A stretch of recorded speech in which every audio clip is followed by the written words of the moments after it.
श्री सद्गुरुदेव भगवान की जय। श्री सीताराम सरकार की जय। श्री राधा रमण लाल की जय। श्री गौरी शंकर महादेव की जय। सभी दर्शकों और भक्तों को कोटि कोटि प्रणाम। सबको प्रेम भरा जय जय श्री राधे, जय जय श्री सीताराम। जितने भी उपासक हैं, भक्त हैं, बहुत ही महत्वपूर्ण विषय है और सभी साधक बहुत ही ध्यान से सुनेंगे। देखिए, भगवान का नाम जप करते करते धीरे धीरे साधक का नाम जप स्वयं ही चलने लगता है। जैसे हमारी स्वतः ही सांस चलती है, इसी प्रकार भगवान का नाम जप चलने लगता है और इसे ही सिद्ध अवस्था माना जाता है। जब नाम स्वतः चलने लगे, नाम जागृत हो जाए। अभी आप नाम को पकड़ रहे हैं, लेकिन फिर भगवान का नाम आपको पकड़ लेगा। फिर वो कभी छूटता नहीं, वो परम स्थिति है। वहाँ पर पहुँचने के बाद फिर पतन नहीं होता। जैसे आप देखेंगे, कभी कभी आपका मन संसार में कुछ भी सोच रहा है, आपकी बुद्धि कहीं लगी हुई है, लेकिन थोड़े समय के लिए ऐसा होता है तो आप देखेंगे कि आपका नाम चलने लगा। तो बाद में आपको ध्यान में आया कि हमारा नाम चल रहा है, फिर आप जपने लग जाते हैं।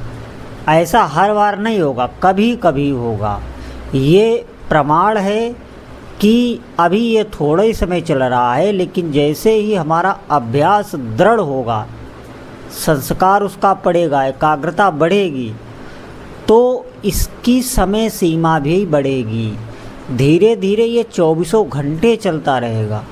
सांस भले ही चलना बंद हो जाए, लेकिन नाम नहीं छूटेगा। क्यों? क्योंकि नाम परम चेतन है। अब आप ध्यान दें, जैसे हमारा नाम जप का अभ्यास बहुत धीरे धीरे ही दृढ़ होता है, शीघ्रता से दृढ़ नहीं होता।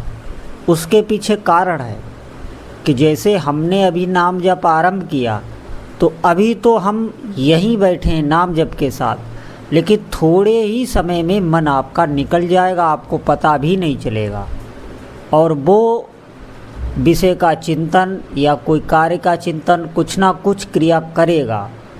जब आपका जीव से चलता रहेगा, मन और जप का संयोग ना होने के कारण, मन या जप एक साथ ना होने के कारण हमारे चित्त में उसका संस्कार नहीं पड़ पाता। नहीं तो बहुत जल्दी ही भगवान नाम जप चलने लगे। यहीं पर साधक से चूक होती है और इसे बार बार अभ्यास में लाना होता है। इसे ही ध्यान कहते हैं। साधक का जप के साथ ध्यान भी सिद्ध होता रहता है, ये ध्यान रखें। ध्यान के लिए कोई अलग प्रक्रिया नहीं करनी होती। जैसे ही आपका जप सिद्ध होगा, आपका साथ में ध्यान भी सिद्ध होगा।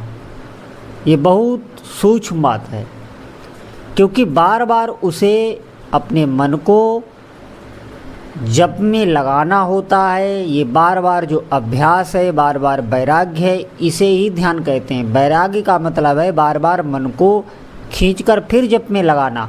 स्वभाव से फिर वो चला जाएगा, फिर जप में लगाना, और ज्यों ही संस्कार प्रबल हुआ तो वो जप में लगने लगता है, जप में उसे सुख मिलने लगता है, जप में वो डूबने लगता है। फिर उसे बहुत अद्भुत अद्भुत अलौकिक अनुभव होने लगते हैं। जैसे ध्यान रखें, कोई भी जीव हो, वो स्वाभाविक ही आप देखेंगे विषय की तरफ उसका मन जाएगा। इसके लिए न तो उसे ज्ञान की आवश्यकता है, न तप की आवश्यकता है। छोटे से बालकपन से ही स्वाभाविक ही विषयों में, सांसारिक विषयों में मन जाएगा और उसका अभ्यास बहुत शीघ्रता से दृढ़ हो जाएगा। लेकिन वही भगवान नाम जप या कोई साधना, भगवान की आराधना, सेवा, पूजा, इसमें आप देखेंगे मन नहीं लगेगा, अभ्यास ही नहीं करेगा। बहुत क्लेश होगा अभ्यास करने में, बहुत कष्ट का अनुभव होगा। होता ये है कि विषय जब भी हम सेवन करते हैं उस समय हम वहीं होते हैं, मन और विषय का एकाकार होता है। आप देखेंगे विषय सेवन करते समय मन कहीं नहीं जाता, उस समय वो वहीं होता है। विषय से एक होके ही विषय सेवन जीव करता है, इसीलिए उसका संस्कार इतना दृढ़ है कि कोई भी विषय हो उसका बहुत सहजता से अभ्यास हो जाता है। इसी प्रकार जब कोई पाप कर्म करता है तो वो भी बहुत एकाग्रता से करता है। एक तो सबसे छिपा के करता है और एकाग्रता से करता है, उसमें उसका भी संस्कार बहुत तीव्र होता है। इसीलिए पापों में आप देखेंगे सबकी सहज ही प्रवृत्ति होती है, लेकिन पुण्य कर्मों में, धार्मिक अनुष्ठान में, भगवान नाम जप में, सहायता साधना करने में, जहाँ से हमारा काम बनना है वहाँ हमें क्लेश का अनुभव होता है। आप देखेंगे, और एक बात आप और समझ लें, जहाँ भी प्रारंभ में सुख है वहाँ आप देखेंगे वो वस्तु हो चाहे व्यक्ति हो, वो परिणाम में दुखदायक ही होगा। और जहाँ प्रारंभ में श्रम है, कष्ट है, वो परिणाम में सुखदायक ही होगा। ये सिद्धांत है, ये सूत्र है, इसे आप समझ लें, ऐसा ही होता है। इसीलिए साधना में, भगवान नाम जप में प्रारंभ में चाहे हमें कितना भी कष्ट सहन करना पड़े, यही नाम ऐसी स्फूर्ति देगा, ऐसा आनंद देगा कि सोते सोते हुए भी आपका नाम जप चलेगा। और उस समय जैसे हम स्वप्न देखते हैं या ऐसे हम जो नींद लेते हैं, उससे वो आपको अनुभव नहीं होगा आनंद का।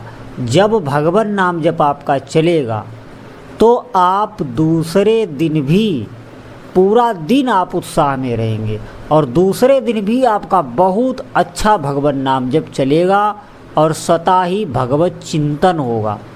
भगवत चिंतन में इतनी सकारात्मकता है, मैं आपको बता ही नहीं सकता।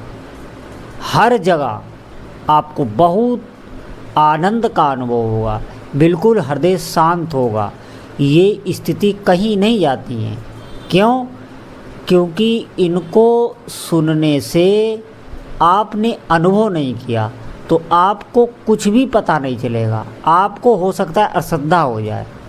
इसीलिए पहले करो, पहले अधिक से अधिक नाम जप करो। और जितने भी ऐसे कर्म हैं जो निंदित हैं, जिनकी समाज में भी निंदा की जाती है, उन पाप कर्मों से हमें बचना चाहिए, ये ध्यान रखें। धर्म से, सदाचार से चलते हुए आप नाम जप करिए। आप देखिए दिव्य दिव्य अनुभव आपको होने लगेंगे, इसी शरीर से होने लगेंगे। इन्हीं आँखों में आप अपने उपास्य देव का अनुभव कर पाएंगे, दर्शन कर पाएंगे, जिनका भी आप नाम जप कर रहे हैं। भगवान नाम जप में विलक्षण सामर्थ्य है और बहुत महिमा है, ये ध्यान रखें। और किसी भी स्थिति में आप नाम जप कर सकते हैं। बात ये है कि हम नाम जप करते हैं लेकिन मन हमारा विषयों को चुभता रहता है, इधर उधर विषयों में भटकता रहता है, क्योंकि संस्कार हमारे भीतर एक नहीं है। वही विषय हमने बार बार, हजारों बार, कई जन्मों में भोगा है। संस्कार बहुत प्रबल है, ये ध्यान रखना।